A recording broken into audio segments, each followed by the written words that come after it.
और महाराष्ट्र से इस वक्त की एक बड़ी खबर मिल रही है। शिवसेना बीजेपी के बीच सीटों पर हुआ बंटवारा। सोर्सेस के हवाले से जानकारी, ठाणे कल्याण संभाजीनगर सीट पर लड़ेगी शिवसेना। तो देखिए, शिवसेना और बीजेपी के बीच सीटों पर हुआ बंटवारा, ये बड़ी खबर इस वक्त की। देखिए, महाराष्ट्र में लगातार पेच फंसा हुआ था और महाराष्ट्र में अब सीट शेयरिंग तय हो चुकी है। ठाणे कल्याण संभाजीनगर में शिवसेना चुनाव लड़ेगी महाराष्ट्र से, इस वक्त की ये बड़ी खबर।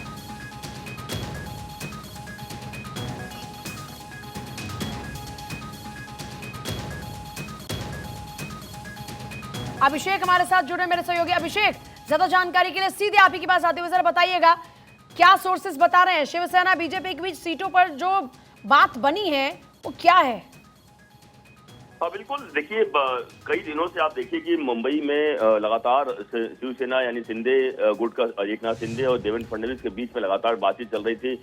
कई रात भर मीटिंग होती रही और मीटिंग के बाद कहीं कहीं एकनाथ शिंदे के जो लोग हैं और एकनाथ शिंदे खुद परेशान होते हुए दिखाई पड़े। आखिरकार जो हम सीटें मांग रहे हैं, जो हमारी सीटें हैं यानी शिवसेना की सीटें रही हैं, वो हमें नहीं मिल पा रही हैं। लेकिन अब सूत्रों के हवाले से एक खबर बड़ी सामने आ रही है कि कहीं कहीं बीजेपी और शिवसेना एकनाथ शिंदे के बीच में बात बनती हुई दिखाई पड़ रही है। और जो 4 सीटों को लेकर लगातार मतभेद था शिवसेना का, उसमें से ठाणे जो कि मुंबई के पास में, कल्याण जहां से कि एकनाथ शिंदे के खुद बेटे श्रीकांत शिंदे इस वक्त वर्तमान में सांसद हैं, संभाजीनगर और उसके अलावा पालघर, ये 4 सीटों को लेकर लगातार विवाद था। और 4 सीटों पर अब कहीं कहीं सूत्रों के हवाले से सहमति बनती हुई दिखाई पड़ रही है कि 3 सीटों पर ठाणे, कल्याण और संभाजीनगर, इन 3 सीटों पर चुनाव शिवसेना लड़ेगी, एकनाथ शिंदे वाली पार्टी, और पालघर में लड़ेगी बीजेपी। यह कम से कम अभी तक तय हुआ है।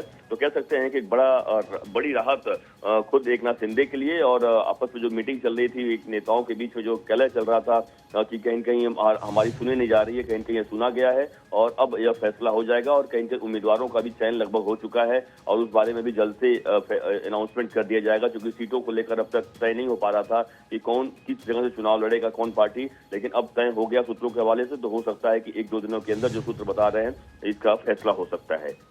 बहुत शुक्रिया आपका फिलहाल पूरी जानकारी के लिए।